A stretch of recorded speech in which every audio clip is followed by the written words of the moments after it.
Friends, if we could find our seats, I think we're about to begin the program.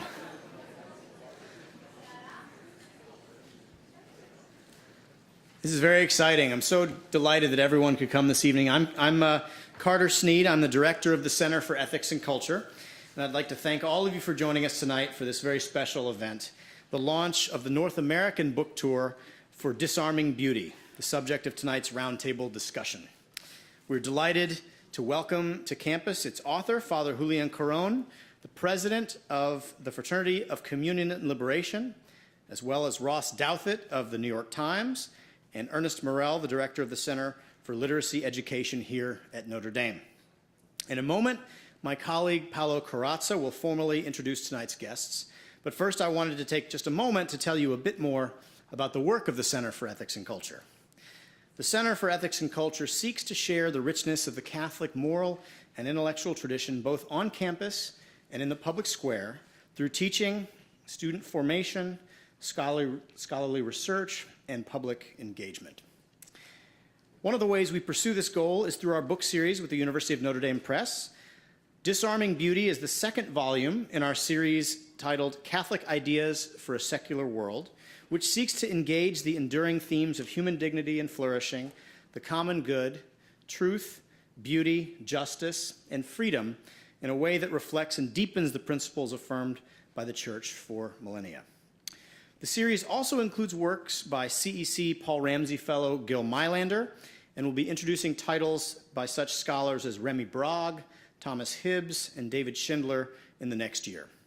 We are grateful to Notre Dame Press for being here tonight and providing copies of Father Carrón's book for sale and signing after the discussion, and also to my very dear friend, the director of the Notre Dame Press, Stephen Rinn, who is right here. Give him a round of applause. And now to turn things over to my dear friend Paolo, who will guide this evening's discussion. Paolo Carozza is the director of the Kellogg Institute for International Studies, an interdisciplinary, university-wide institute focusing primarily on the themes of democracy and human development. He is also a professor at the Notre Dame Law School. His expertise is in the area of comparative constitutional law, human rights, law and development, and international law. From 2006 to 2010, Paolo was a member of the Inter-American Commission on Human Rights. He also served as the president of that body, which is the principal international body responsible for the promotion and protection of human rights in the Western Hemisphere.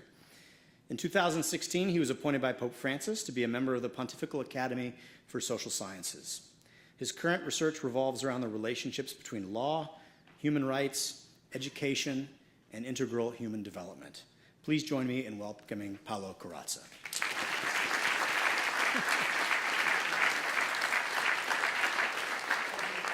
It's a pleasure and honor to be here. I really didn't need introduction. I just have a ministerial role here. I get to do further introductions from those who are actually doing the hard work and merit them here.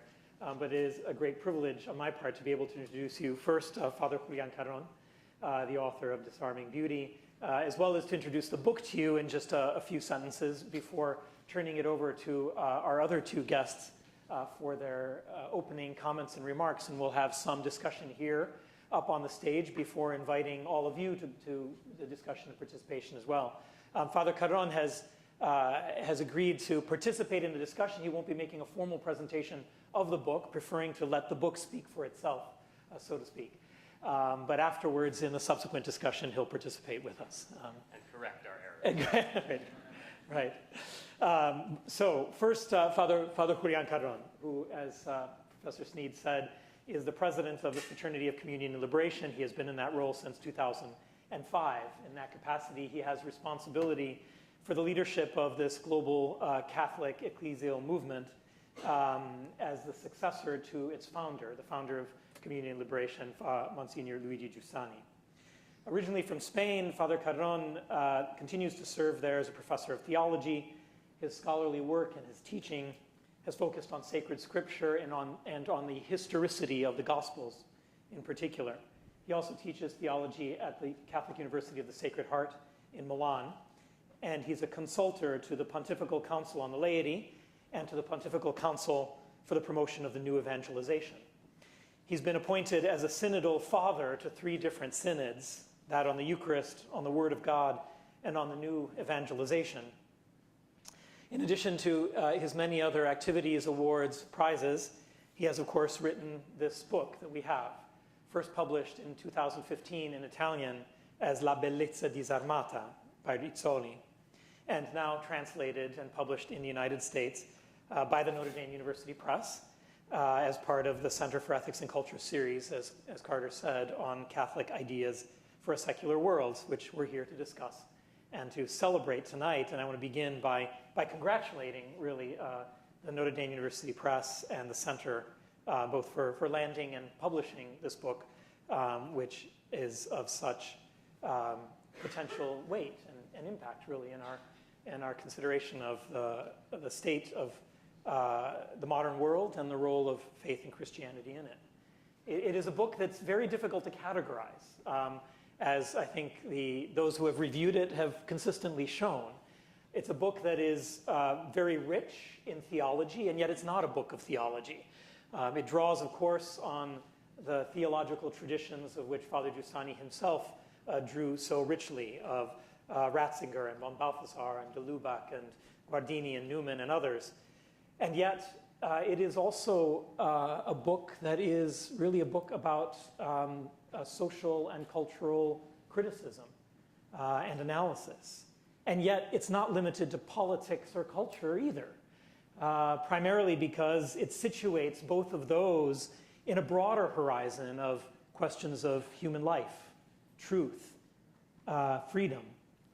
It is a book about what it means to be a Christian in society today, and yet it takes more seriously, perhaps, than almost any book of our time, the fact that we live inescapably in a post-Christian and pluralistic society, in one that is multicultural, and one in which we really lack common foundations for our life together.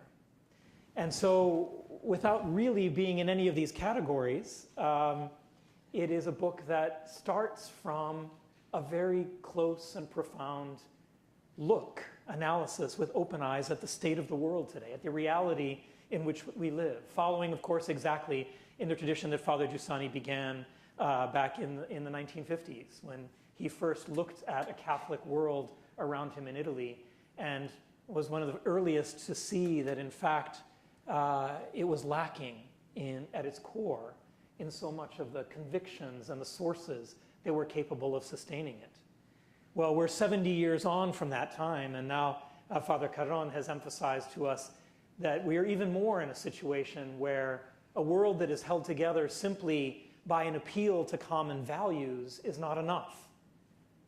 That we have to deal with the search for truth, for freedom, for meaning in a context when none of the certainties and shared values that we have had in the past still hold any traction for us, any sway, because their sources have been cut off. We live now in a time when we're living with consequences without living with their origins. And we need to return to the roots, because without the roots, the values wither.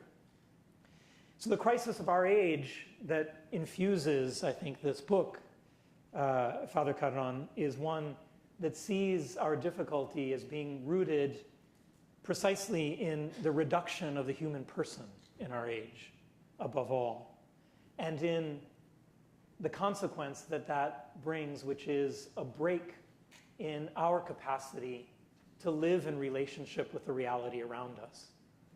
One of the quotes that Father Carrón draws in his book, which is full of quotes from many, many different sources, literary, philosophical, historical, is one by the Spanish essayist and philosopher Maria Zambrano, who died about 20 years ago now. And as Father Carrón quotes her, he says that we can grasp the epochal relevance of our time by understanding the nature of the crisis as Maria Zambrano identified it. The core of the issue, she stated, is that what is in crisis is precisely the mysterious link that joins our being with reality, which is so deep and fundamental as to be our most intimate foundation. It is this break in the link with reality that we are dealing with the consequences of today. But Father Carrón's view on how to respond to that break, how to address this new epical situation, in contrast to many others who try, and with great depth, to diagnose the situation of our time, is not one that is nostalgic. In fact, precisely so much of the book is to show how we cannot return to a modus that has sustained at least Western societies for the last 5 centuries, that it has fundamentally failed. We need to look forward, not to look back. Neither does he advocate a retreat, a withdrawal from reality. Again, precisely the opposite. It is the need that we have is to throw ourselves more fully into what is real and to what surrounds us, rather than to cut ourselves off from the world. He begins again, from the fundamental attractiveness of what is real and what is around us. The way that there is a correspondence between that reality and the basic structural orientation of the human heart towards truth, towards meaning, towards freedom. And he emphasizes that the generative encounter of human persons is capable of opening us up to that reality again in a time when so much of it has been reduced and closed off for us. So in short, in a word, it is an appeal, as the title says, to beauty, to the attractiveness of beauty, to the beauty of reality, and to the way that beauty corresponds to the deepest desires and needs that we have as human beings. It's a beauty that draws us to its presence.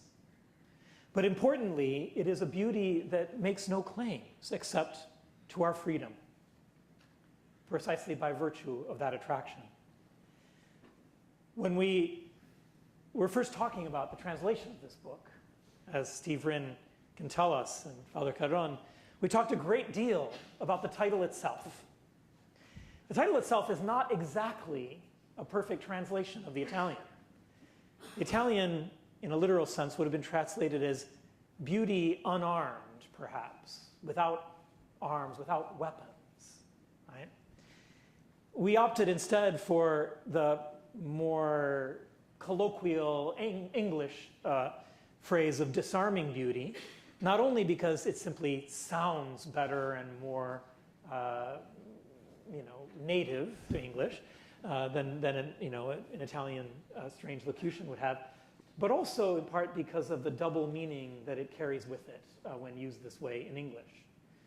A disarming beauty is a beauty that we are disarming, in a certain sense of we're stripping it of whatever claims it has on us, of whatever arms in the sense of weapons it has. It's not a tool to achieve something. It simply exists in its attractiveness. It's unadorned and yet beautiful.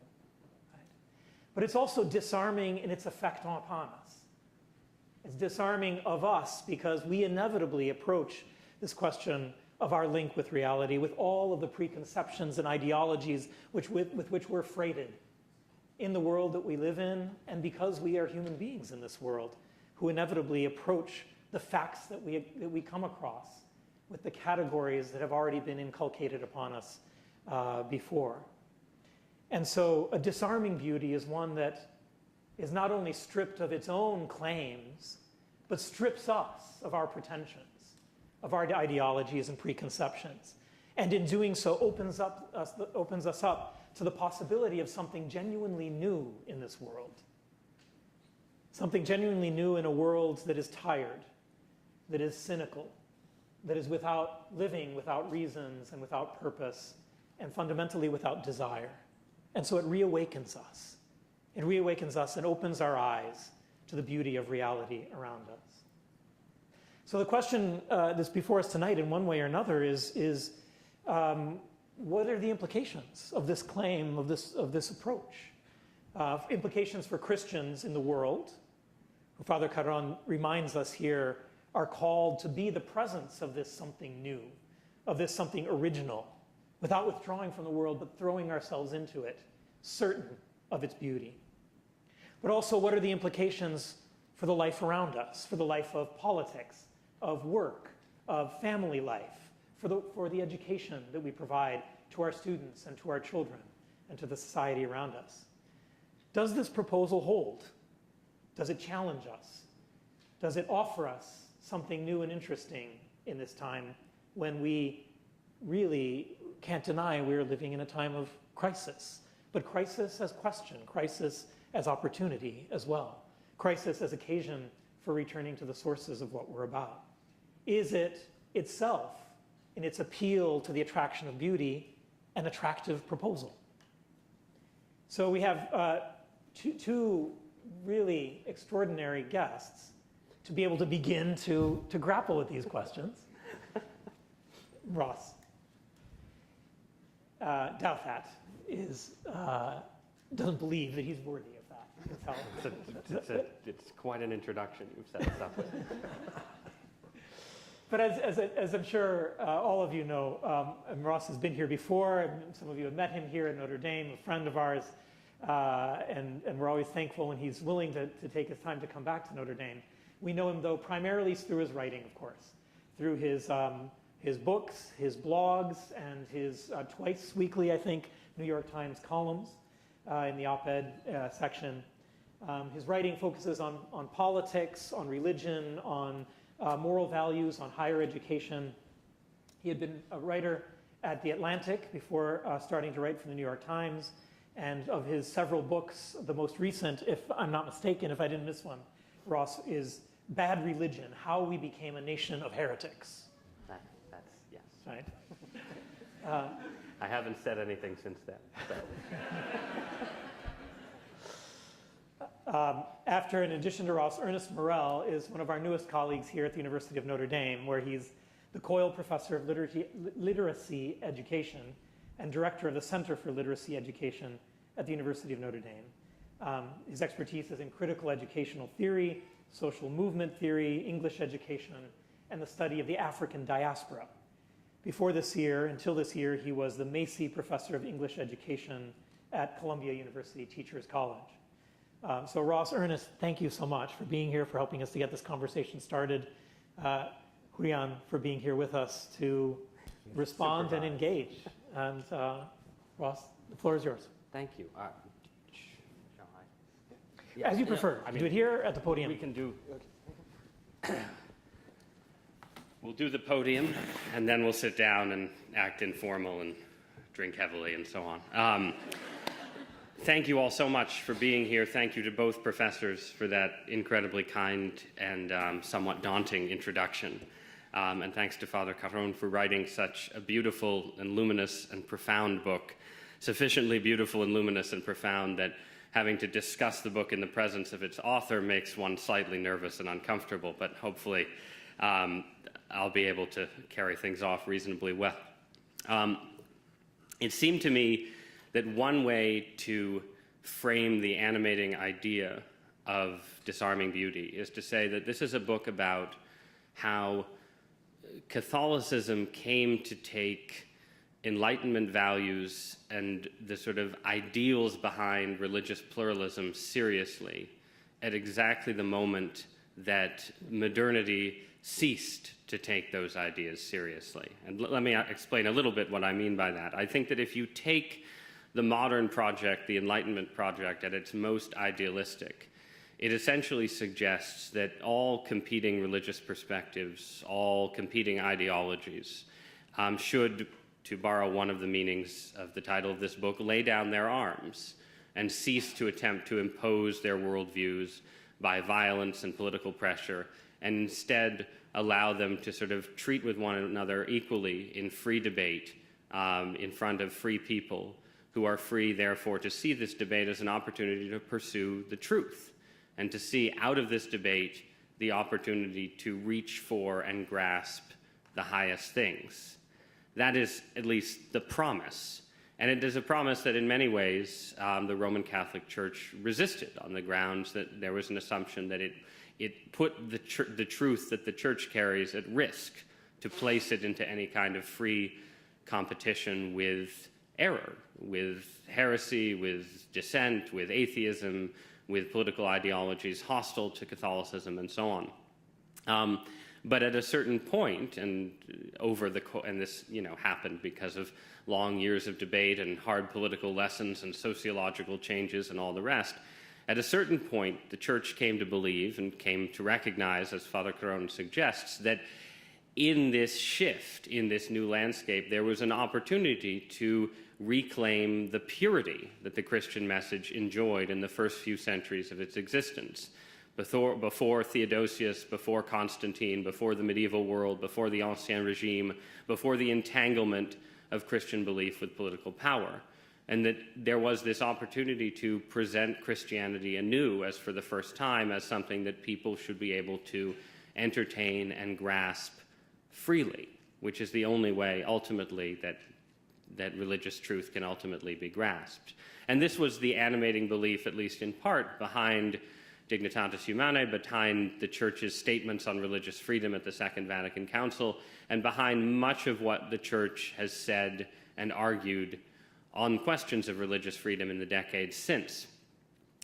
But what has happened in the Western world, this does not apply in the same way, I think, to the entire planet, but it does apply in the strongest way to Father Carrón's Europe, but also applies in many ways to the US, is at around the exact moment that the Church, in effect, disarmed itself and said, let us enter into a serious conversation about the truths of human existence, the rest of the Western world became increasingly convinced that truth was just something out of reach, unattainable, unreal, that all was relative, that a certain kind of nihilism, a sort of casual nihilism or a despairing nihilism, various forms of nihilism, was a more appropriate way to approach the great questions of the age. And this wasn't just manifest in a turn away from religious belief, it was also manifest in a turn away from political idealism. At the point at which the Second Vatican Council took place, there was still a sense that the Church was in a kind of contest with great utopian political ideologies, of which Marxism was the most famous, but there were many others on the right and left. These sort of attempts to provide, in secular or somewhat secular terms, political alternatives to the kind of capacious vision of human existence that the Church had always offered.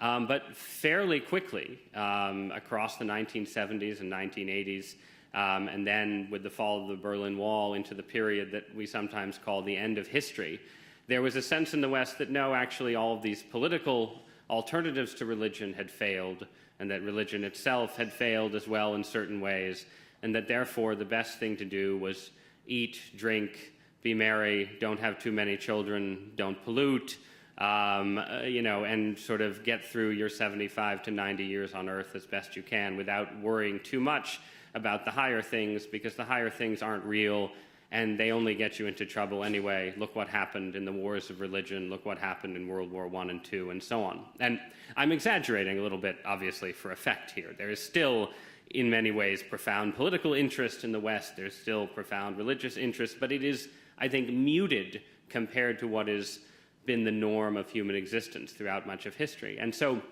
the Church in this era has found itself in the peculiar position of trying to have an argument that people were asking it to have for hundreds of years and finding that no one wanted to have the argument anymore.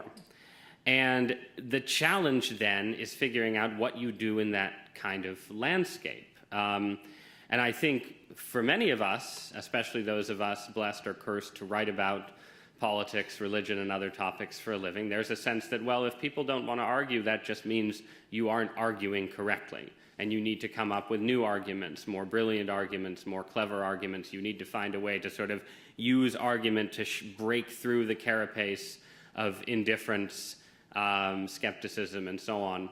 And I think there is value in that kind of activity. I would have to think it, or I wouldn't be able to do what I do for a living. But I think what you see in this book is a reasonable argument, if you will, that is inherently insufficient, and that ultimately the only way to sort of break the spell of skepticism is not through, well, to quote the author, the person today does not need a religious message, but the experience of an encounter which is to say that it's only in some sort of specific experience, as opposed to some sort of intellectual assent, that most people, not all people, or for some people the encounter can be intellectual, especially the kind of people who teach at universities and do other strange things like that. But for most people, the normal people, not the weirdos, you need an actual event. You need a moment, an experience, a way of life in which the possibility of any kind of truth, the possibility of religious truth, the possibility of a divine presence, the possibility that Jesus of Nazareth really was the Christ, the Son of God, you need an experience in which that can enter in. And I think one of the best things about Father Carrón's book is how he gives sort of examples of what that experience can mean. Because, of course, you can talk, the language of encounter can become a kind of jargon, an argument, a sort of arid argument in its own right? Where you say, well, what we need is encounter. And people say, well, what does that mean? Does that mean just sitting around and talking? How is that different from arguing? And if you're just sitting around and talking and sharing experience, then it's just sort of a big therapy session and doesn't take us anywhere. And I think some of the examples he gives are a more precise way of thinking about encounter. What are the real moments of encounter? They're moments of life and death. They're moments of transcendent beauty. They're moments of solitude. They're moments of family life. They're moments of having children.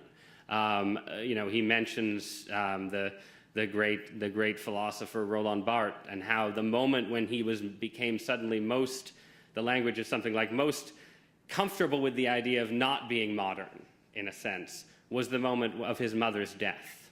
That this is the kind of moment. Or another example of someone stuck in a hospital room next to a patient sicker than herself, and having to put aside her own sickness for a moment, or more than a moment, to try and help the person in the hospital bed next to her and help the doctors treating that person.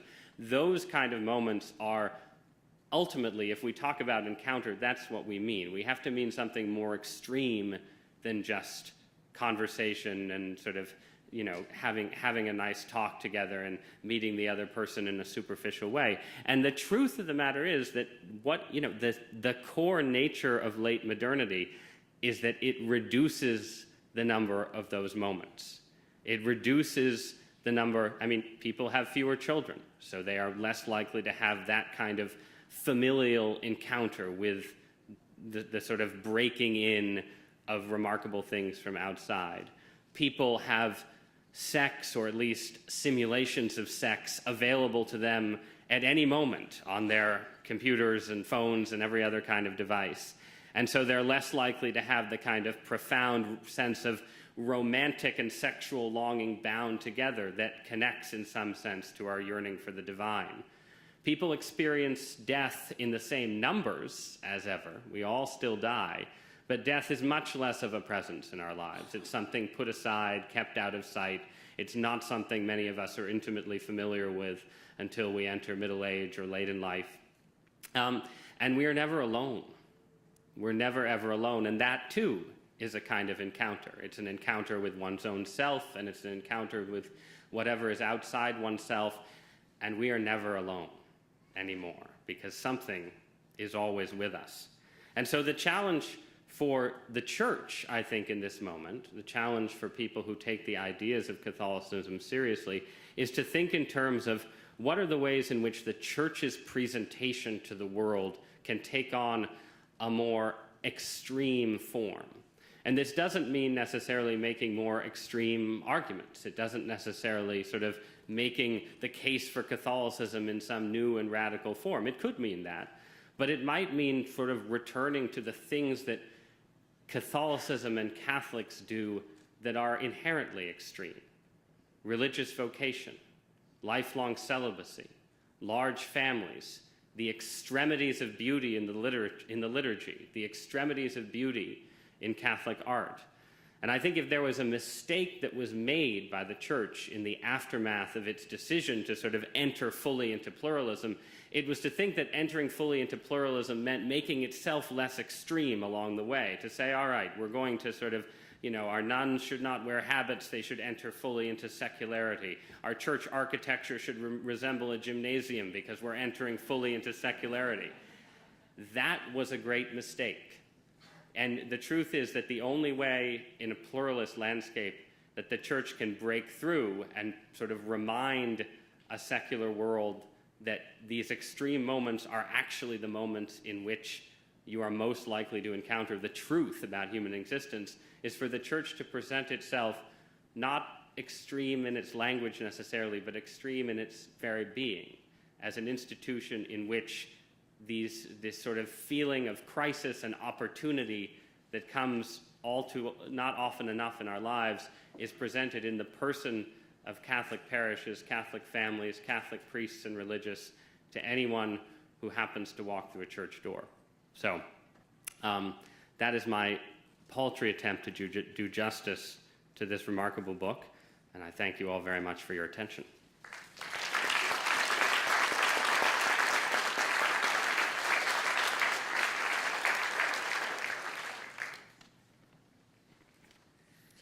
Thank you for that. Good evening, colleagues and friends. I'd like to begin by thanking the Center for Ethics and Culture for inviting me to comment on this book. It's very important, and hopefully many of you will have your own encounter with the book after this session. I want to give a special thank you to Carter Sneed, the wonderful director of the Center for Ethics and Culture. And a thank you to Father Carrón. It is indeed a special privilege to have you here with us at Notre Dame. Father Carrón is a unique and dynamic voice in the world, as is evidenced by the impact of the communion and liberation movement on every continent. I'm especially inspired by how energized by the movement young people are globally. There's so much in Disarming Beauty, Essays on Faith, Truth, and Freedom, that challenges us to think differently about our historical moment, about how we ought to see ourselves, about how we ought to see Christ in others, how we need to live and be present in such a way that others see Christ in us. The collection of essays reminds us of the beauty of the event of the Incarnation, and they offer hope for many people of faith who may see the present as a time of turbulence and an epoch where the world has literally turned its back upon God. Given our limited time and the rather impressive scope of the volume, I thought I would reserve the substance of my remarks for the third section of the book, 3 essays that focus on what Father Carrón labels an educational emergency. Why are we in an educational emergency? What is the role of the educator in the world today? And I should preface my remarks by saying I believe that Father Carrón would say that all of us have a pedagogical role. We're all educators, not just the formal teachers and professors. What place, if any, is there for faith in our teaching? How do we confront the limits of a secularized modernity in our classrooms, in our discussions of the disciplines, in our encounters with university students, in our homes with our very children and grandchildren, nieces and nephews, and younger siblings? How, if at all, do we present Christ in the act of teaching here at Notre Dame, a research university committed to preparing the future leaders of the world? How can our teaching be and become an act of revolutionary love? These are challenging questions, and they are not likely the starting point for much of our thinking about the pedagogical life of a university faculty member or an elementary or secondary teacher or a parent or grandparent. As a personal aside, this is my 18th year as a university faculty member, my 25th year as a teacher. Like Father Carrón and Father Giussani, I spent nearly a decade working in a high school before making the transition to university teaching. Reading the 3 essays on education forced me to ask myself whether I could do more to actualize my faith in the praxis of my teaching and my own parenting. Father Carrón reminds us that education is the great challenge that we all must face. Whether we are called to be teachers or mentors or parents, we all have a role to play in the formation of the young, a generation under assault from the values and ideals of a secular modern world. The denial of the church and of any faith tradition are in the cultural water we drink and the air we breathe. Regardless of what we decide to do, our children and our young adults are being taught by the secular world. The question is, what do we do in preemptive response? In his essay, Introduction to Total Reality, Father Carrón relates that the great challenge for an educator is to reawaken desire. How can we teach our students, he asked, not to be afraid to seek the truth? How can we educate them to be free? What do we have to do to ensure that our young people become restless in their search? The answer, of course, is that we have the courage to introduce students and our children to the relationship with reality. As adults, we cannot be skeptics, and as Pope Francis warns, We do not have the right to be afraid of reality. Pope Francis informs us that school educates us to the true, the good, and the beautiful. All three go together. Education cannot be neutral. It is either positive or negative.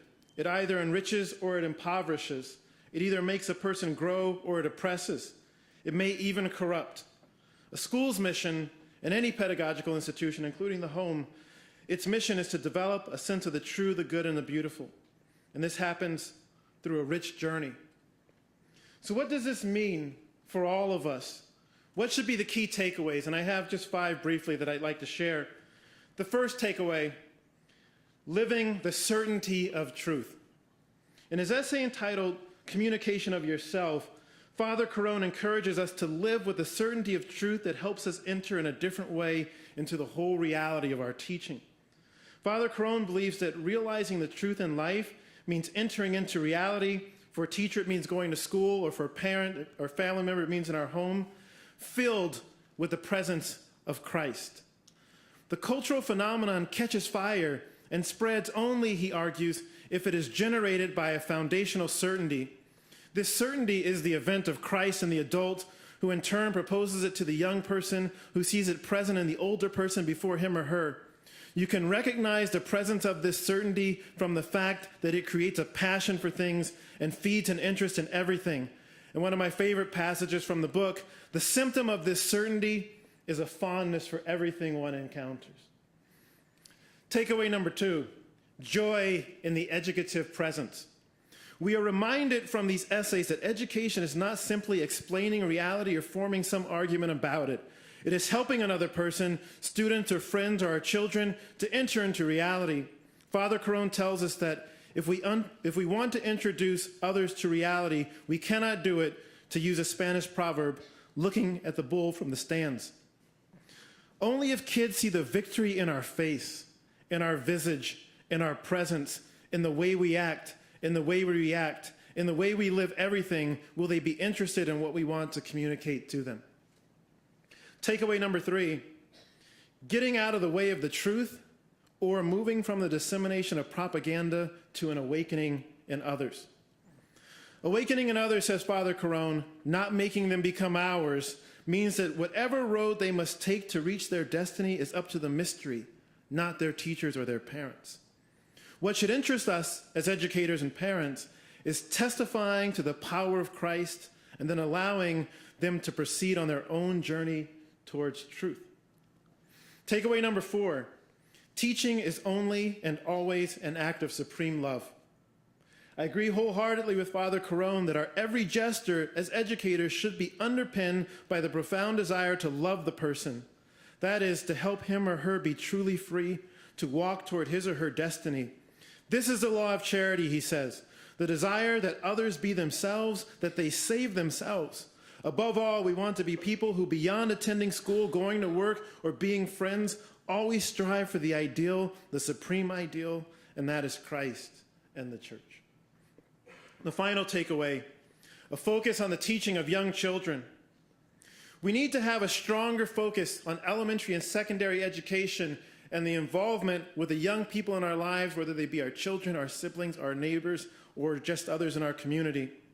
My academic disciplines are English and Africana studies, but so much of my career has been focused on literacy and the teaching of children. If we do not have strong schools, we cannot have a strong church.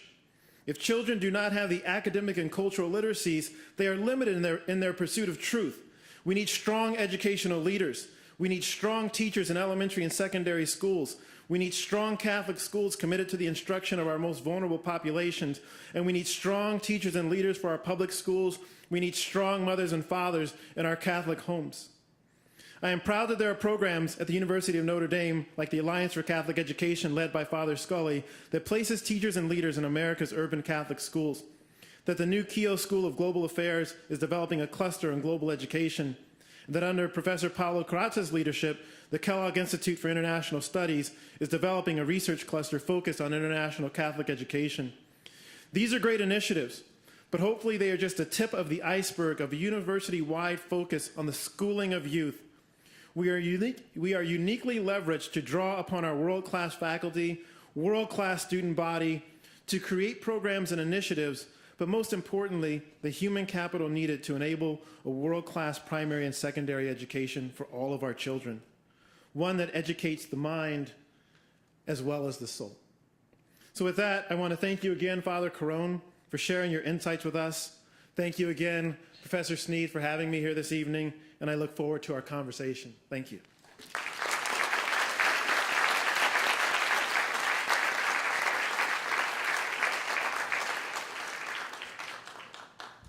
Thank you, Ernest. Thank you, Ross. There's so much that you opened up for us from the book. I don't know where to begin, but I'll pick one because one thing that struck me about both of your comments, sets of comments, although focusing on different parts of the book and some different questions, yet both of them reminded me of, the old Pogo comic strip when, he's walking around and he says, "We've met the enemy and they is us," right? In other words, that so much of the crisis that we face, I think the book does communicate this, and both of you picked up on it in different ways, is not a question of saying what's wrong with the stuff out there, with the culture out there, what's wrong with the society out there, but how have we failed it? What's wrong with us? How have we failed to continue to bear witness to beauty, to truth in a way that is given in too much, right? How have we failed to continue to educate? I'd be interested in you reflecting a little bit more on that point. In other words, what are the ways here, and in relationship to this book, how should we think about the ways in which Christians themselves have no longer continued to be witnesses of a different kind of way of being in the world, right? Where does that come from, and how do we get at that problem? I'll start. As you're talking, I was thinking, my grandmother would say, if you have one finger pointed at the world, you have three fingers pointed back at yourself, right? So it's a good thing to kind of focus on yourself first. Thumb up to God. Yeah. There's still three of them kind of pointed back at you. You have to do something. I'll just say that what really floored me in the book, I mean, there were a couple of places where I had to run down and talk to my kids and my wife about it, but, and this is a crude paraphrase of your wonderful language, but at various points you say, either you believe in the event that is Christianity or you don't believe in it, right? And so I think the first place where we go wrong is we lose faith in the event and feel as though either A, there's nothing we can do, or that it's something outside of us living the real presence of Christ. And so I think that there's a way that you can say like pessimism is anti-Christian, right? To be pessimistic means to not believe your faith. And not only does that affect you as the educator, you then begin to convey that pessimism. And I think that another fundamental point of the book is we lose faith in those that we're teaching. Like we talk about our own children, our own students as this like evil generation or this lazy generation, or we pathologize. So millennials are bad. Yeah. Right? I mean, right? So we get in the way of their journey toward truth because we don't believe in their own ability to kind of to move toward truth, as you say, in their own time and in their own space.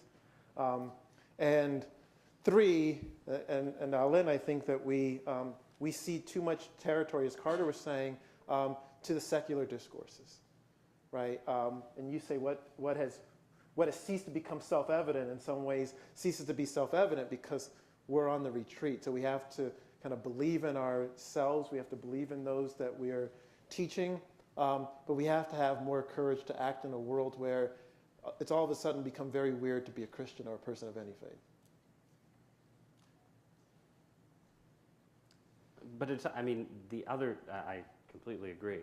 I think one particular challenge, though, is that what I was trying to get at about the world, right? The fact that sort of the world, the secular world and so on, is cut off from these moments of crisis and insight and encounter and challenge that are sort of the, it's the part of the human experience that connects to God, basically. That's also true of us, right? Because we participate in, we go to Mass and we practice our faith and call ourselves Catholic, and some of us, write columns about it and all these terrible kinds of things. But in everyday life, the same trends that have made people who used to be secular but idealistic into people who are secular and indifferent, or secular and even nihilistic, have made us into Christians who have a harder time connecting, in a way, have a harder time having that moment of encounter, who have a harder time having the life experiences that make the reality of the Christian event seem plausible. And so if you think about, what has happened, just with Catholic schools, right? Catholic schools in the United States were built around this extreme immigrant struggle, this sort of constant sociological battle to build something up where nothing existed, in a landscape where you were always conscious of your Catholic identity because you were defining it against a Protestant majority, and an often hostile Protestant majority, and a sort of culture of overt anti-Catholicism and discriminatory laws in some cases, and all of these things. And then as that goes away, and as Catholicism becomes integrated into the life of the U.S., that sense of crisis that lay behind some of the great achievements of Catholic education fades a bit. And it's like, all right, well, it's nice to have Catholic schools because they have a Catholic identity and so on. It's not that the impulse for it goes away exactly, but there's just a big difference between the world of the Catholic immigrants, who are sort of living hand to mouth and struggling to build communities in a new nation, all putting their money together to build the local church and build the local school, versus the world, the world that we live in now, which is a much more comfortable and affluent world, but also a world in which these sort of sources of struggle are distant from Christians as well as non-believers, I guess. So it's just the challenge, this sort of deadening effect of material prosperity and ubiquitous technology and so on, that falls upon those who profess to believe in something higher as much as it falls on those who do not. Julián, do you have anything to say on this point? Good night, everybody. I am very happy with this dialogue that we are doing, because I think the more difficult thing is to understand what is happening, because to fully understand what is happening, we need to experience something new, that we can realize, well, what is the difference, because it's not only a description that we can do outside of us.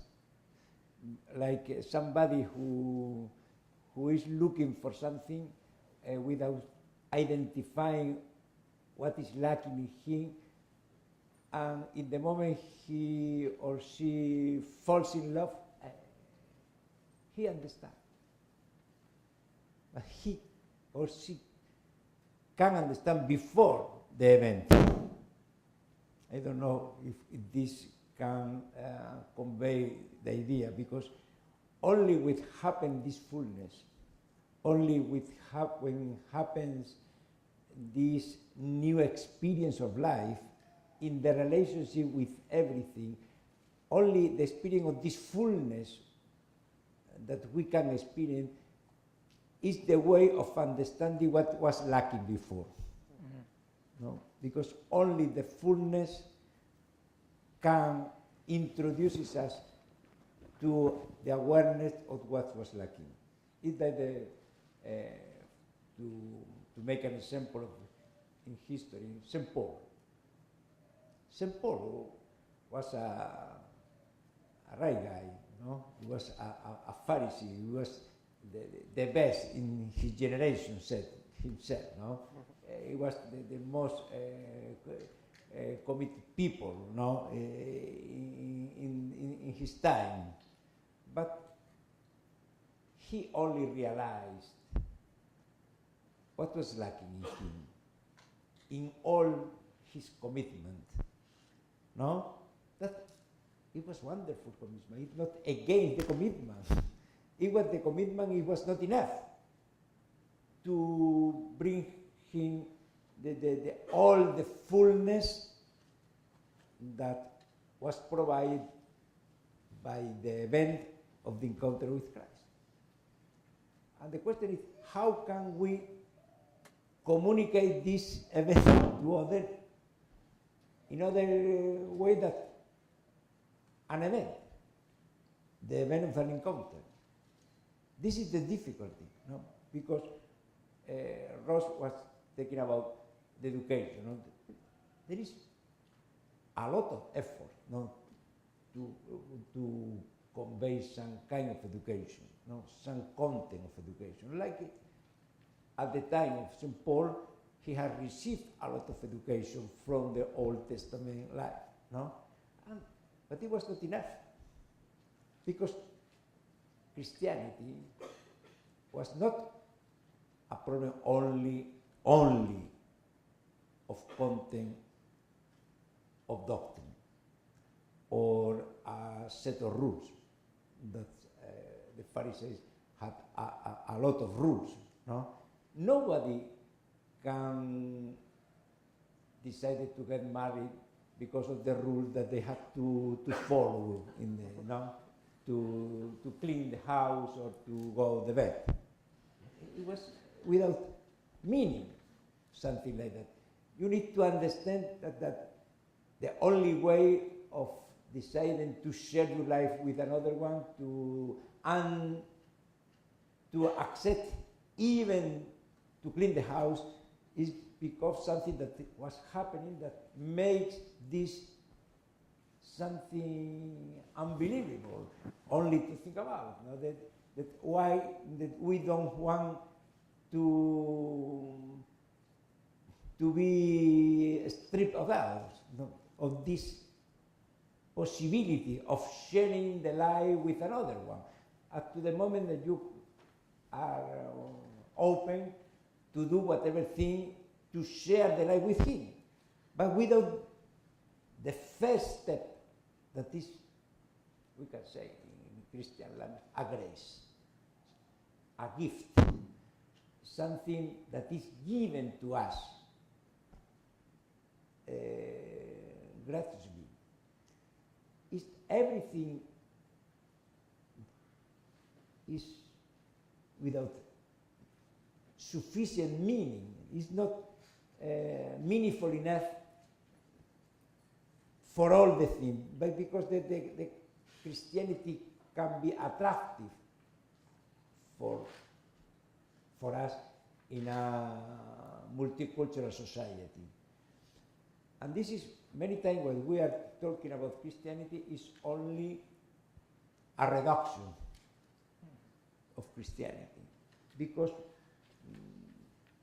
for many times, for a long time, we have identified with a set of rules or something that we need to be faithful or something that we need to confess, and that is part of the issue, because when somebody falls in love, he wants to offer a good meal to his beloved.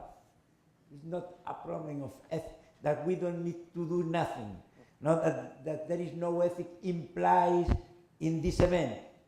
We have to show him how profound is our love for him or for her, no? And we arrive up to the ethics, but it's not the starting point. It's a consequence of an event that we don't want, that could be ordered to go for a walk with him. I want, if I fall in love, I want to arrive to the ethics. I want to go to the cinema with him. I want to spend with him the time. It's not a ticket to pay for the highway, no, for belonging to a club. I want to share with him all the life. Without this event, it's difficult because many times many people, the starting point of faith is not such an event. It's only a tradition, it's only something that has been introduced by as a kind of education, but it's not something that was crucial for life up to the moment that without this event, without this present, without these others, it would be impossible to live. It was without meaning life. So precisely on that point, Father Julián, it's interesting to me that both of our commentators here, in very different ways, emphasized the inadequacy of argument, of discourse in communicating. You need to understand why. Why are arguments inadequacy? What is the reason? Yeah. Because we are starting many times arguing, but the arguments are not enough. Why? What is the nature of the Christian truth? Because of the arguments are not enough. If I am a moment, I want to quote a father of the church, Origen, the third century, no? And he spoke about what is the way of arguing according to Greek way of thinking, to classic culture we can say today, and Christian. There is a way of conveying truth that is more important than arguing, that apologetic way. That is, according to Origen, using an expression of St. Paul, the argument of spirit and force. That is the fulfillment of the prophecies and the miracle of Christ. That means that what the most important argument for us are the fact that happens before us, that the fact of the most important reason because somebody can love somebody is because happens an event. He is falling or she is falling in love. And this is more important event than all the classes that you can offer them to argument about love. Because all the classes are not enough to produce falling in love. You can understand in a clear way that all the classes or all the education system is unable to produce the fact of falling in love. There is no possibility. Like a friend of mine, a Russian woman, his name is very famous because he's an important scholar on Dostoevsky. I don't remember her name now, but he said, we are always, as an adult or as a fathers, and we are always designing a marriage, convenient marriage for our children, no? But they are looking for some crazy love, for the love that happens in an encounter, not something that is arranged in such a way for others. No? It's an image of this, because Origen finished his argument saying, above all, not only the facts that Christ did in the past, but the events that keep happening among Christians today. The most important argument for Origen is not only a memory of the miracle of Christ, our teaching of the miracle of Christ, but the miracle what keeps happening among us today. He said 300 years after Christ's event. Only if Christianity can remain alive in the life of the Christian, can convey Christianity as an event, not only as a doctrine or ethics. Only if Christianity is testified in our way of life, is tangible, is visible, the newness that Christ has introduced in life. We can convince people that Christianity is something different, something, an event, not only a doctrine or not only ethics. And this is the part of the journey that even the Church has done between the First Vatican Council to the Second Vatican Council. According to the nature of revelation, it's not only a doctrine, a statement, even true statement, but an event. The Dei Verbum is one of the most important documents of the Vatican Council that is difficult to be understood, because what is at stake is the nature of Christianity. What is about Christianity? It's only some kind of argument, and a doctrine that I can teach to others, or there is something else. For this reason, arguments, without understanding this kind of issue, no, it's difficult to understand what is the reason, because arguments are not enough. Because it's the nature of Christianity. Argument is not enough to produce the falling in love.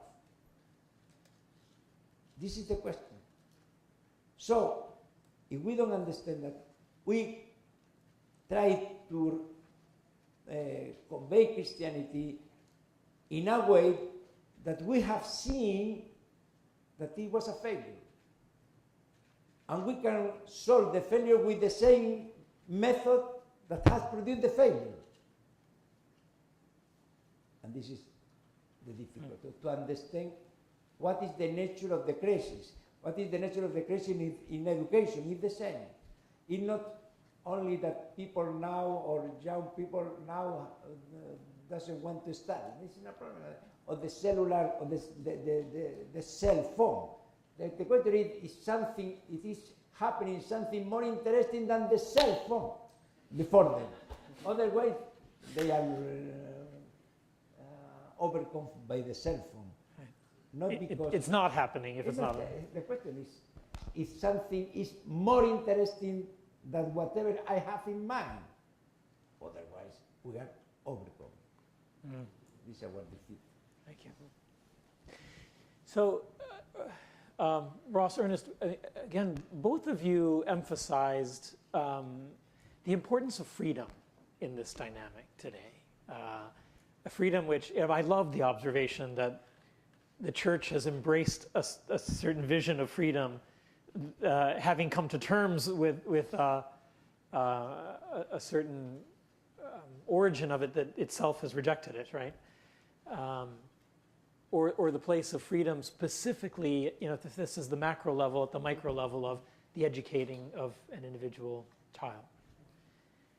But elsewhere in the book, Father Carrón when he talks about freedom, he emphasizes, or at least diagnoses, that a lot of what's going on, even in us, in his view, is that we're afraid of our own freedom. And that we don't embrace our own freedom, that it's too much of a risk. Even as Christians, let alone a culture that now has rejected it outside of us. Does that resonate with you? I mean, does that seem right?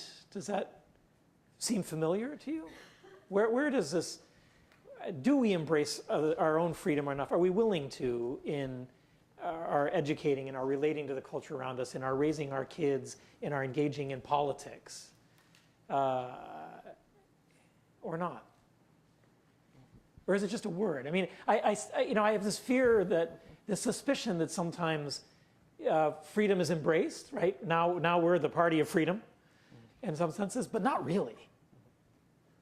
But is that right? That seems to be what the book suggests. I mean, there's a paradox, certainly, where there's been a narrowing, even as sort of theoretical freedom has expanded, there has been a narrowing of the possibilities of what people feel that they can believe in and embrace. And this is, as I was saying up there, it's certainly true in politics, not just in religion, right? That up until, things are more unsettled in the last 5 years, I would say, but up until the last 5 years, the story of sort of the post-Cold War West was people saying, this is what we can do. You know, it's sort of neoliberal economics and liberal democracy and secularism, and that's just the way the world's going to be. And all the extreme possibilities are just that. They're utopian fantasies and so on. So compared to sort of what people in a theoretically less free world of 19th century Europe would have considered as sort of political possibilities, we were considering many fewer political possibilities. Mm-hmm. Now, when you consider more political possibilities, you can, run into some dangerous territory fairly quickly. I mean, true freedom is both, it's both the place where we can achieve the greatest things, and also the place where we can have the greatest temptations and the greatest dangers. So, and I mean, to take the example of sort of technology, right? I mean, your freedom in technology is a sort of, it's the world on a screen, right? It's sort of a world that's, in a way, open to everything. You can get any piece of information anywhere in all of creation on your phone, as long as a Wikipedia editor has entered it into an entry somewhere. And yet it's safe, it's tame, it's knowledge in your pocket, it's pornography in your pocket, it's sort of politics, much of what goes on in the age of Trump on Twitter is people pretending it's the 1930s, but on Twitter. It's on their phone. It's fascists and communists in your Twitter feed. It's not fascists and communists in the streets. And again, there's safety in that, right? Actual fascists and communists in your streets is generally a bad thing. But there's also, that's my money quote for tonight. But there's also a sort of, in closing yourself off to extreme possibilities, both political and religious, you are accepting a tamer sort of freedom that is therefore ultimately probably more closed off. We're more closed off to God than were the sort of people who were tempted by communism and fascism, I would say. And that's sort of, in certain ways, the problem of late modernity is we look back with fear and terror on these earlier eras, but we've also sacrificed a lot of possibilities in order to put those dangers behind us, if that makes sense. Yeah, I mean, I agree with the premise, Paolo, that we are afraid of our freedom, and sometimes we renounce our freedom. As I began to read Disarming Beauty, you referred so much to Father Giussani. I had to go back and read Father Giussani and get Ilaria and Paolo to help me, and the history of kind of the ideas that you were drawing upon. But there's one example in the documentary on the Communion and Liberation movement that I think sums up the fear of freedom, and it was a woman who has helped run one of the schools in Kampala.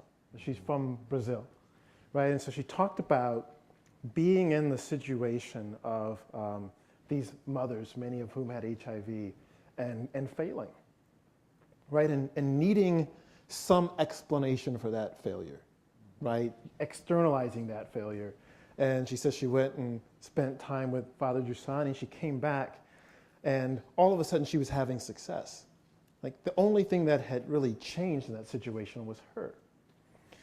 If you fear failure, it's a human instinct to need some narrative to explain that failure. It cannot be your own responsibility, right? So if we feel as though, and we say often that the world is winning and the church is, retrenching, and so how does one explain that to oneself, right? If I acknowledge my own freedom, then I have some responsibility in that, right? If I acknowledge that there is something that I can do differently, I have to accept that failure. I have to be challenged by that. And I feel that the book provokes and encourages, right? And I think you provoke us to take some collective responsibility for the problem. The world is a constant. It was the same world in the 3rd century. Like, we're the variables, right? We're the variables. And I remember thinking, like, how easy would it have been to be a Christian during the Roman Empire, right? You talk about challenges, but you have to believe that Christ is still with us, right? And you talk about that, right? If we believe that the event is ongoing, and then we can embrace the freedom. But I also think that you end the book by talking about friendship and community, right? Having those to follow, having those that challenge you, those that enlighten you, not being alone. So freedom is hard to practice by yourself, right? You have to be in communion with others. And so that I think that there are legitimate reasons why people are afraid of freedom. But if we have true communion with one another, if we have that communion with Christ, if we are constantly inspired by the possible, we're much more likely to embrace that freedom. It's one of those things where it's explainable but not justifiable. I still think that the pessimism results from a lack of faith. And the fear of freedom is a result of that. We then pass that on to our children, as you talked about, through the pedagogical act. If we don't believe in them, it's hard to give them their freedom. But it's hard to give something that you yourself do not have, right? So you talk about it. You have to fill yourself before, I can't remember what the chapter 12 was called, it's the gift of yourself. You call it it's a contribution of the self. I can't remember exactly. But I read that at a very personal level. I cannot give a self that I do not have, right? I cannot convey a sense of freedom that I do not feel myself. And I feel like that's the real challenge. It's not about the young people. It's about our own fears as adults and understanding where that comes from. And I feel that it underscores the importance of having really powerful communities of self-affirmation and mutual affirmation, and the need for that to be an ongoing experience. I have a ton of other questions, but we're going to run out of time if I start posing them. So, I'd rather get some questions from all of you. So, if you have a question, I would urge you in the interest of time to keep it very brief, just to the point. What is the question? We'll have time afterwards to have discussions out in the hallways. And if you would approach one of the 2 microphones that are set up, we can take them one at a time here.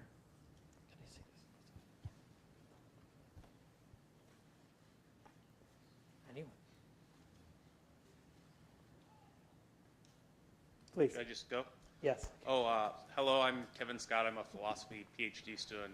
My question is directed to Mr. Douthat. I'm a frequent, generally sympathetic reader of your column, but I want Generally. well, I'm a philosopher, so I have to qualify things, don't want to. But so one question I have is, now to some degree in your remarks, you commented on or affirmed the idea that we're in a sort of post-utopian age in politics. But in some ways, when one looks at campus politics, it seems like there's very often this you know, the language of Puritanism and utopianism is used to describe what's going on in a lot of the sort of campus social politics. I mean, today is Columbus Day, so that's a very good sign of, you know, this, what seems like a very pitched battle to try to work out a overarching normative account of what we should or shouldn't feel or celebrate about elements of the past. So I'd just be interested in your thoughts about how do contemporary campus politics relate to this concern with sort of the death of utopianism? I mean, I think they're a counterexample in many ways. I think that what we've seen, but I think it's worth emphasizing that the sort of resurgence of campus politics is a recent development that we've had. This is the biggest wave of campus activism that we've seen since the late 1980s and early 1990s, which was itself sort of a fading echo of the 60s and 70s. But I think that campus politics right now, sort of the online politics that I was talking about, whether it's sort of the social justice activists of the left or the alt-right in all its various forms, all of those are examples, I think, of people, especially younger people in our society, trying to break out of this sense of sort of limited possibility, the end of history, and so on.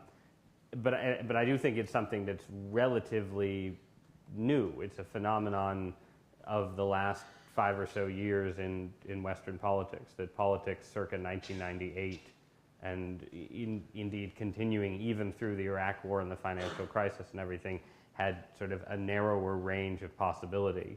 And I think in some of what you're seeing online and on campus now, there's a sort of return of a more, you know, it's a more dangerous politics. It's also a more idealistic politics. It's a politics that has some hints of the old utopianism.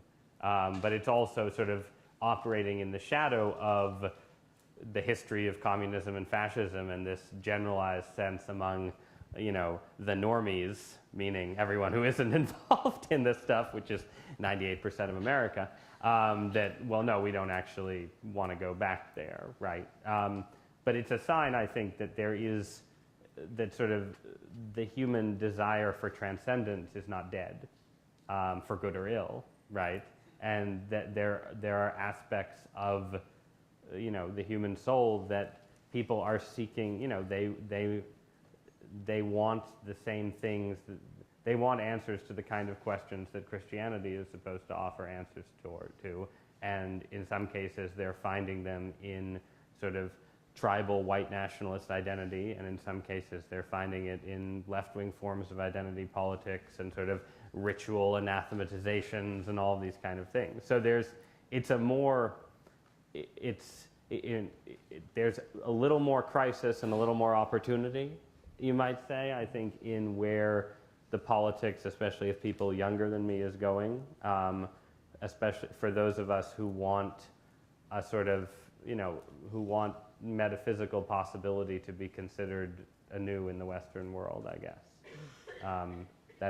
Or at least that's one way of looking at it. But I think the impulses on display in the desire to replace Columbus Day with Indigenous Peoples Day and have our holidays reflect a different vision of universal values and so on, those are acts of rebellion against the feelings of nihilism and skepticism and hopelessness that Father Carrón is talking about in this book. And we may think that it's a flawed rebellion, an incomplete rebellion, but it is different from just the feeling of sort of the loss of possibility that I think he identifies as sort of a signal European, but also American problem over the last generation.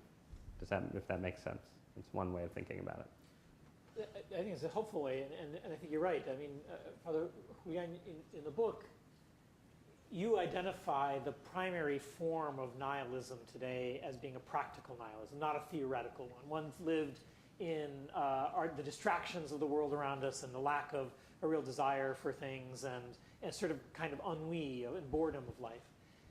But then you also have some parts of the book, and I think, for example, that short chapter where you're reflecting on the shootings at Charlie Hebdo in France.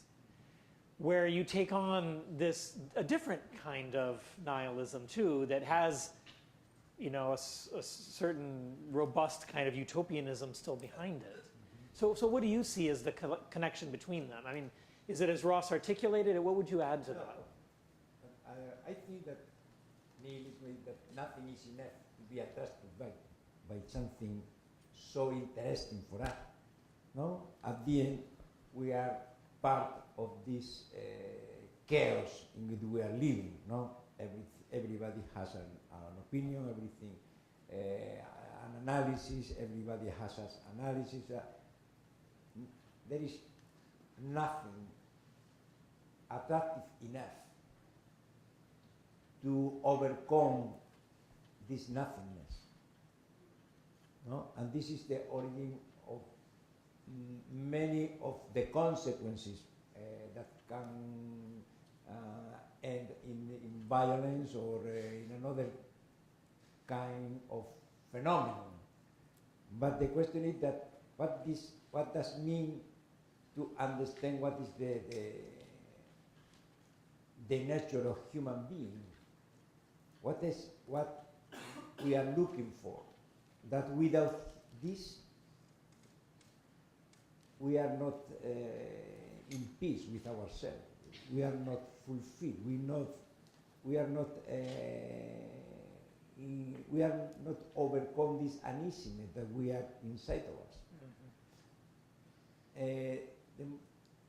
The new thing that I am seeing in the panorama now is that somebody starts to ask for the presence of somebody, for a Christian. For instance, when I went to Barcelona to present the book, some independentist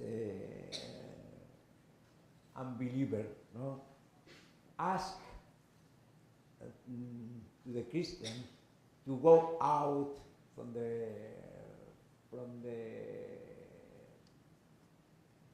places, no, to become alive in the world. This is something that is beyond nihilism.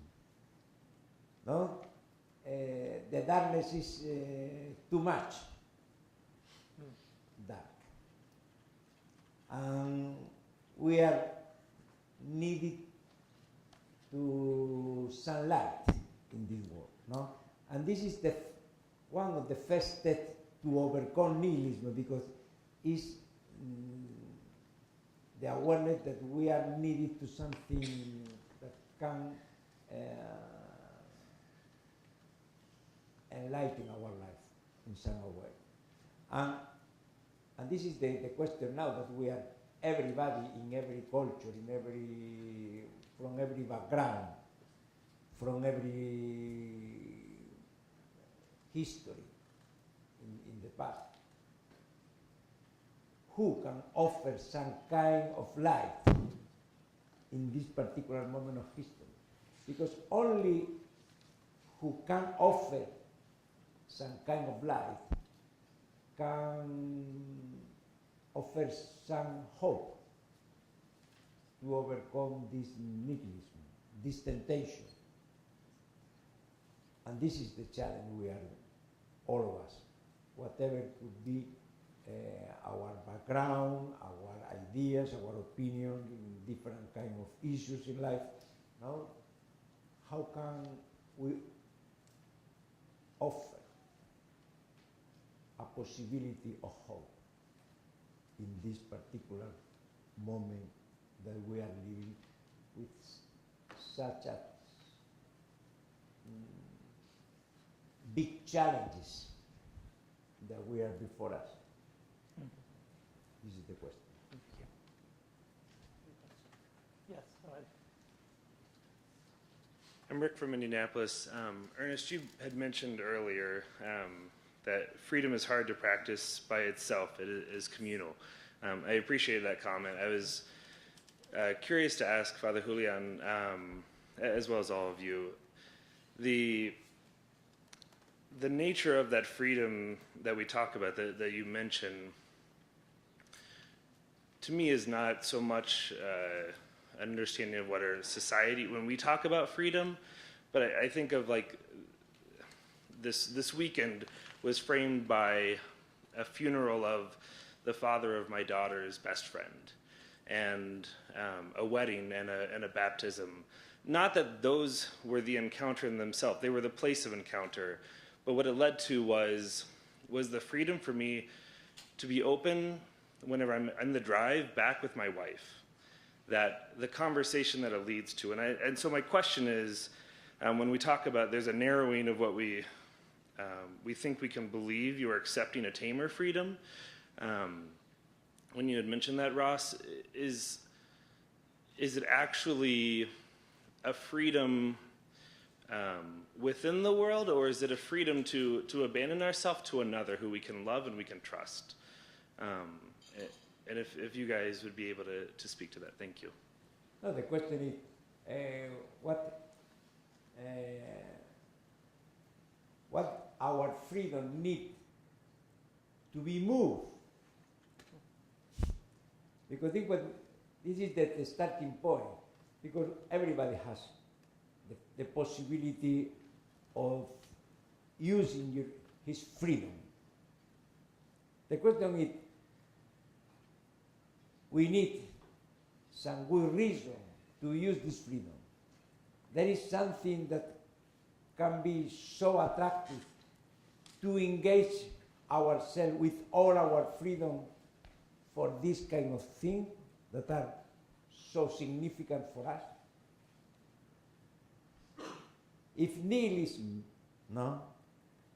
overcomes, that means that there is no sufficient, no something that is so significant that moves from the bottom of the heart, of the bottom of the human being, all the I, all the person, to move his freedom. And this is the challenge. It's not only a problem of encouraging people to be free. It's not enough to move the freedom. To move the freedom from inside of the human being is something that can be so interesting for him that everybody cannot be quiet without adhering to this thing that is challenging you. The question is, if there is something like this before us that we want to engage all our life freely. Otherwise, we can download our freedom in the system or in the others, the responsibilities the others, but because we don't be challenged with something that you can resist, the desire of engage yourself with something that is so crucial for you. This is the mystery of our person. We are not a part of a mechanism, of something, it's a mechanism. We are a human being. And a human being is reason and freedom and affection. And only is all our person is challenged by something that is so moving, so attractive, so significant, that move all our eye, reason, freedom, and affection. Only in that way we can be engaged with all our heart. Otherwise, we engage apart, we engage in somehow, more or less, but at the end, we are not completely present in any moment in our life.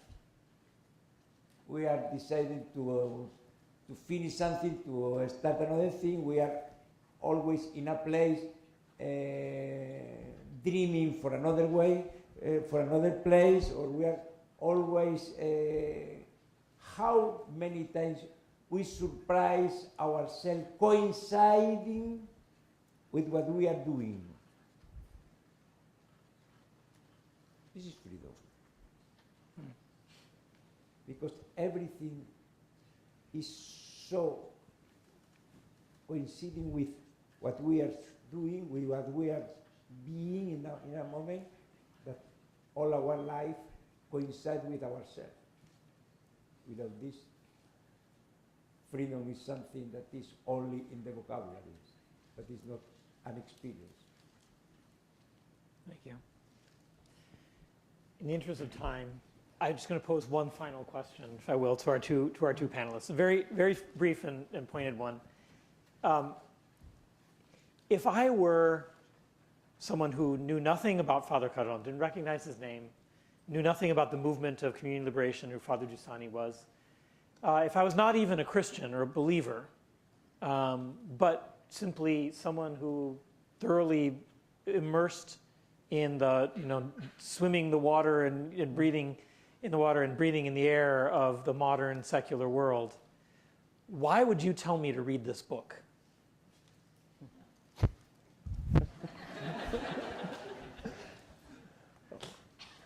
Well, I'll go first. I think it's in the last section where we talk about a new protagonist in the world, where you tell the story about Mary Magdalene, right? And like one of the things, like a question that Father Julián asked throughout the book is kind of, what are you seeking? What is it that we all want? And so there's, without giving it away, because I think it's a really important chapter, what Mary Magdalene wanted was recognition. Someone to look at her and call her by name. And I think you used Zacchaeus, and I can't remember the third example in that. But we're all looking for something, right? And I think this idea of, and a young woman in the documentary talked about you personally, she became attracted to the movement just by the way you looked at her. And that to me kind of transcends like a faith tradition, right? How can we have an authentic human communion? And I think at the end of the book, one of the other things that really struck me is stop focusing on projects or initiatives and focus on true communion. And that to me is not, it doesn't have to be a particularly Catholic message. It's so easy to become isolated from one another. It's so easy to be mad at someone that slights you. This is Catholic. Yes. For everybody. Yes. Yes, that. Universal. Yeah. Thanks. Ross? I mean, can I put a twist on it? I mean, I would say I think this book is more important for the Catholic reader than for your hypothetical reader in certain ways. And I shouldn't say that. I mean, you want the largest possible readership, and obviously you want the you want the unbeliever to read it as well. And I completely agree that there is an essential attractiveness in, I mean, the book is great because it identifies the crisis of the modern world that many people feel, and it proposes the answer of Christianity in a very distinctive and winsome and provocative way. So I think that is a reason for the non-believer to read the book. But I think the book is probably most effective for the Catholic reader who needs to see his or her position in modernity anew, and to see maybe I'm just saying this because I am a Catholic reader, so that's the only sort of experience I have immediately available, the encounter with my own encounter with the book, if you will. But I think that's, to me, I don't know how the non-believer would take the book, but I know how I took the book, and I think it provides a kind of a very important reframing of the challenge of sort of of communicating Christian faith in, in what are the moments at which grace can enter in? What are the moments, what are the real opportunities for the Christian message to take root? And those opportunities may not lie exactly where we think they lie. They may lie not in moments where people are engaged in intellectual argument or anything like that, but in moments of vulnerability, I guess. That's sort of what I came away from the book thinking about. What are the moments of vulnerability? And one of the things I sometimes say in talks when I think about my own family's experience with religion is that secularism is weaker than you think. That sort of it is vulnerable in all kinds of ways because in many ways it just runs counter and contrary to human nature. But the strength of secularism, and this is something I thought a lot about reading the book, is that it's vulnerable in all kinds of ways, but it minimizes its points of maximum vulnerability. It's always somewhat vulnerable, but it protects you from the moments of maximum vulnerability. And the book made me think about, the Christian task is to be ready for and to enter into the moments when secularism is at its most vulnerable, and to be ready to propose an alternative, I guess. Thank you. So one final question for you, Father Carrón, along the same lines to some extent. I mean, and maybe this is a bit of an artificial question. This is a book that is, to a large extent, constructed out of essays that you did for a variety of different purposes and different contexts and then put together into a coherent whole. But nevertheless, I mean, to the extent that you could say, with respect to the book as a whole, who do you have in mind as the reader of the book? For whom did you write this book? I have in mind everybody, because for years the Italian editor, was pushing me to publish a book. I don't have any care of adding some new book of my biography, no, because I don't care about this. But when I decided to do it, is when I realized what is the nature of the crisis. And I think that Christianity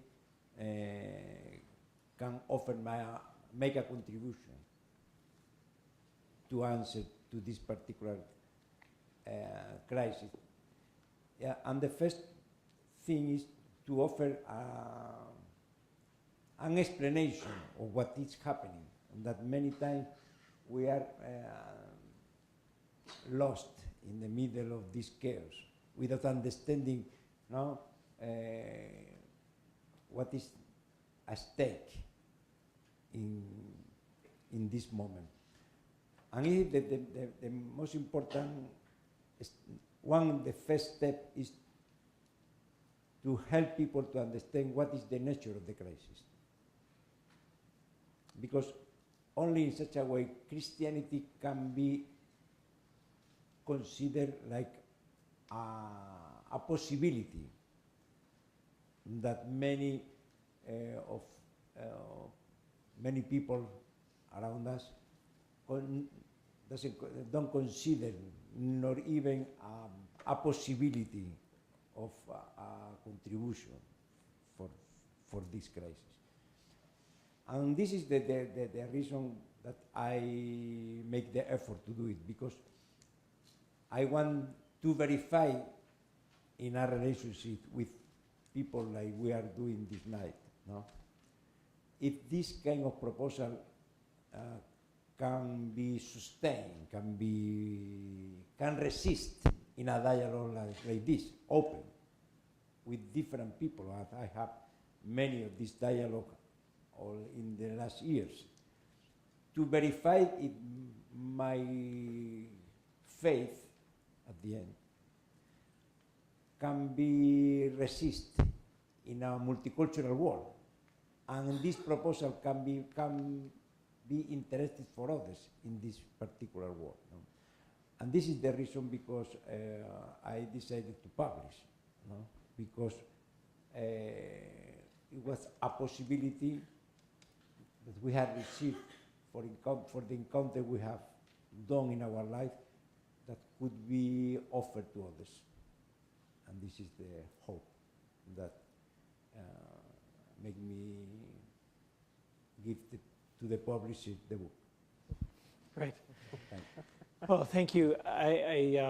I'm sure that it will be a gift that we will continue to engage in so many ways by buying the book, and then by living with it and allowing it to enter into our discussions and our ways of being in the world. But your presence here was a great contribution to that. And for that, we thank you and thank both of our guests who took the time to read and comment and open it up for us. So please join me in expressing your gratitude.